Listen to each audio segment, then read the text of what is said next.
It's through the American Board of Preventive Medicine. So it is, Okay. if you actually want to practice space medicine, which involves kind of Yeah. flight crews and so on, Yeah.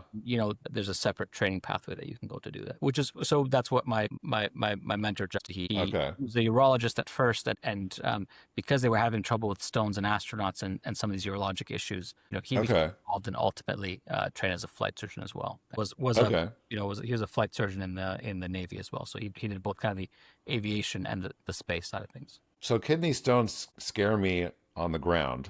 Yeah. I'm sure that is even worse up there. But before we get into that, the urogenitary stuff specifically, I want to. Something I often think about is that basically, as soon as an animal leaves the planet, you're basically daring the universe to kill you or Right. challenging the universe to Yeah. kill you. We're Yeah. really not supposed to be up there. We're really barely supposed to be above the trees. We're pretty good at trees, but the sky and space, it's a pretty amazing we get up there at all and Yeah. mostly come back.